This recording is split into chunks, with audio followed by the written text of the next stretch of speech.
A group of senators has been crafting a bill that will put more restrictions at the southern border in exchange for GOP support on aid for Ukraine and Israel. Deal. This has been going on and on. Despite fulfilling some Republican wish list items, House Speaker Mike Johnson has all but said the legislation would be dead on arrival in the House. Don't believe Really, it. when you get what you want. Yeah, I just don't believe. I don't believe they're going to stab Israel in the back. I don't believe they're going to stab Ukraine in the back. And I don't believe the Republicans as a whole are going to walk away from the best border security deal they will ever get.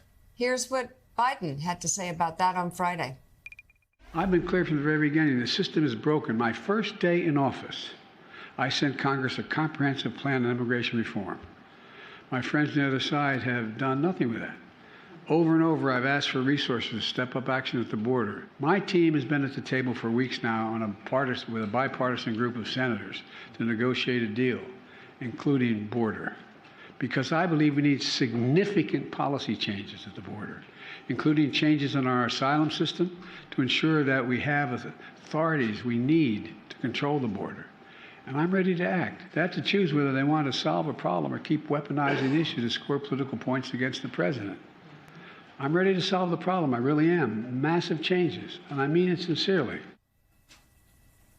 All right, joining us now, Democratic member of the House Oversight Committee, Congressman Jared Moskowitz of Florida. Thanks. Jared, you going to get a deal?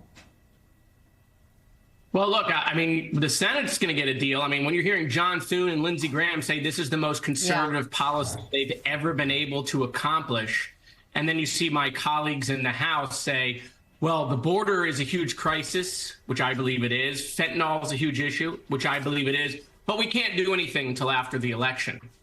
We don't want to do it now. We don't want to help Joe Biden solve this issue. We don't want to help the American people solve this issue because they want to use it as an election issue. They want to weaponize it. And don't listen to me. These are literally the words of several Republican congressmen, including the speaker, who said he doesn't want to solve it until after the election. And so, Joe, I hope you're right. Yeah. I hope they take the Senate deal. But if they don't, then we need to expose it to the American people that they're not serious. Even though they show pictures and they talk about it and they hold these hearings, they're not serious about solving this for the American people.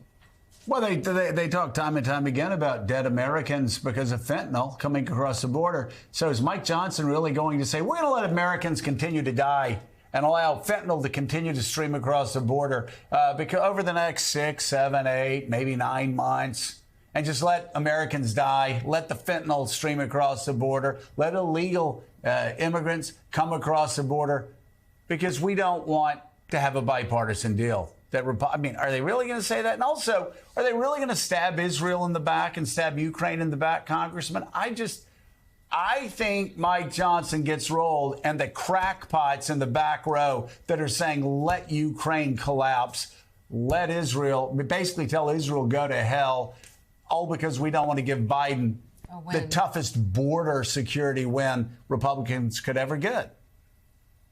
Well, Joe, listen, I hope you're right. But if you remember a couple of months ago, Speaker Johnson already told Israel to go to hell when he tied it to the IRS money and knew that bill was dead in the Senate. He knew it was dead in the Senate. Washington has this thing, and you know this better than anyone. The House passes something that they know the Senate won't take, and they declare victory. And the Senate passes something that the House won't take, and they declare victory, and they pretend they actually did something when that bill never becomes law. Right. And so we have delayed Israel's security package for months now, because in Speaker Johnson's first week in office, instead of bringing Democrats and Republicans together in Israel's time of need, he split us apart and politicized that aid package. And so, look, he's going to do what Trump tells him to do. They talk every week now. And so I think that's where the House GOP is. I agree with you that I think the pressure is going to be overwhelming. And we know that there are moderate Republicans still in the House, but are they going to step up? Are they going to challenge these conservatives, the Freedom Caucus that wants to bring back isolationist policy? They talk about China and China's influence. They talk about Russia and Russia's influence. They talk about what's going on in Latin America or Cuba. If we start taking our foreign aid away from these countries, that's going to send a message to our allies that we're not dependable. And China and Russia are going to declare victory and start increasing their influence all over the world. Oh, my gosh. The message it sends to China on Taiwan is absolutely frightening. By the way, Mika, I don't like to correct Yeah. members of Congress. Well, I mean, you know, they're especially like Jared Moskowitz. Especially Jared Moskowitz. I do want to say there are no moderates. I knew moderates when I was in Congress. There are no moderate Republicans left. There are conservative Republicans like Chairman McCall. There are conservative Republicans who don't want to stab Israel in the back, don't want to stab Ukraine in the back, don't want to blow I'm trying to borders. incentivize them. I'm trying to be nice to them. I'm trying to incentivize them to stand up to the lunacy that Trump is trying to feed them. Yeah, I mean, they're very conservative, but they get radicals that are again trying to stab Israel and Ukraine in the back and kill the best border deal they'll ever And get. instead of getting things done, they're focused on Hunter Biden and showing naked pictures and seeing what they can do to bring him down. Boy. By the way, a benefactor for Hunter Biden is accusing House Oversight Chairman James Comer of mischaracterizing his closed-door testimony, according to an attorney for Kevin Morris, a lawyer who loaned Biden millions of dollars to pay his tax bills. Comer cherry-picked Morris's testimony for a press statement in Comer's favor. Morris's attorney is demanding the full transcript of the 5-hour interview be released. A spokesperson for the House Oversight Committee says the transcript will affirm Comer's statement. It won't. However, no, it won't. No, it won't. Don't worry. Because Arnold the Pig is talking to Comer right now and telling him he's screwed because Arnold the Pig, smartest one in there. Yeah, he's saying, hey, the transcript comes out. You're going to look bad like you always look bad when these transcripts come out. Yeah, but they also say they won't have them come out, or the release will be delayed because they, quote, do not have it from the court reporter at this time. I wonder if that was strategy from Arnold the Pig. They're just so Green Acre-ish. Blatantly stupid and Jared, cruel.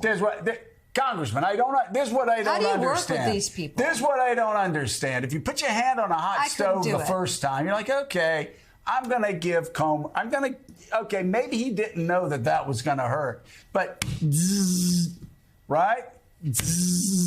He keeps doing it, keeps making himself look stupid. Republicans keep looking stupid on that committee. I mean, when are they going to, and I'm dead serious. How do you do it? When are they going to figure out that there is no there, and they're only embarrassing themselves? Well, look, this is why one of my Republican colleagues who sits on the committee said this is why we shouldn't pick our chairman based on how much money they raise. And so, look, they know these hearings have been just a total debacle for them. They've been failure theater. You saw it with the one impeachment hearing they had. You saw what they've tried to do with Hunter.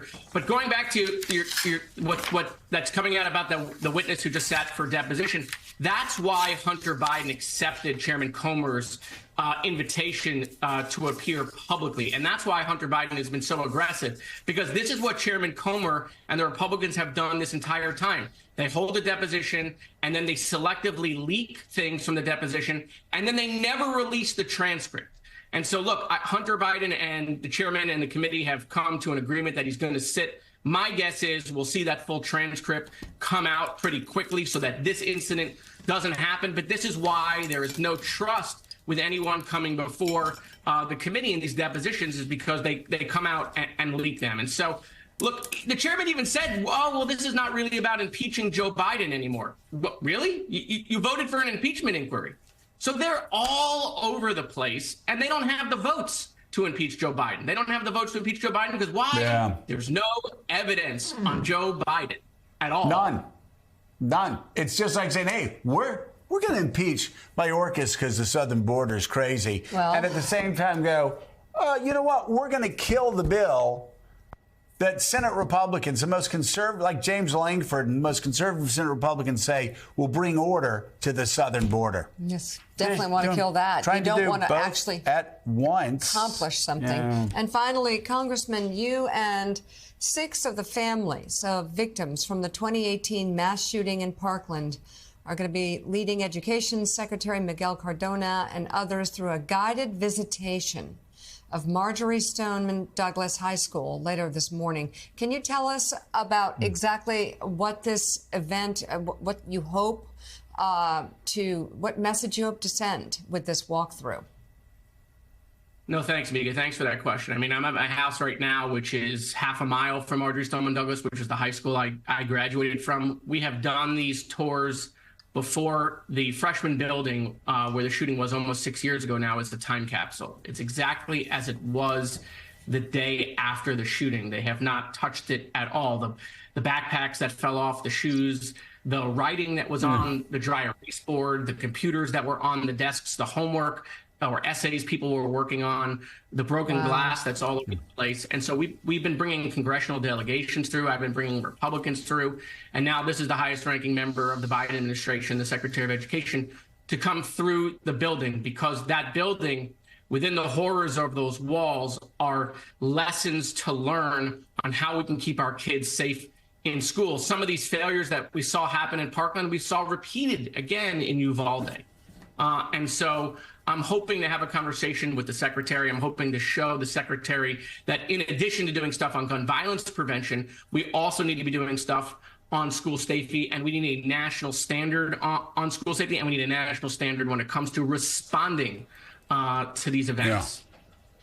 You know, I mean, it's one of the reasons why there's such hypocrisy now with people who call themselves pro-life. Yeah. While they let women die, as you talked about in the 7 o'clock hour, they let women die on the operating table, or let women go out and die and say they can't sterilize them. And then or sterilize them. And then you look at what happens here, what has happened here.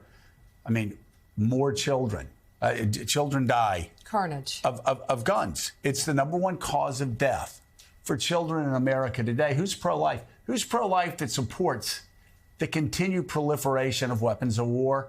The answer, let me help you here. Nobody. Nobody. Weapons of war. And Jared, I want to thank you so much.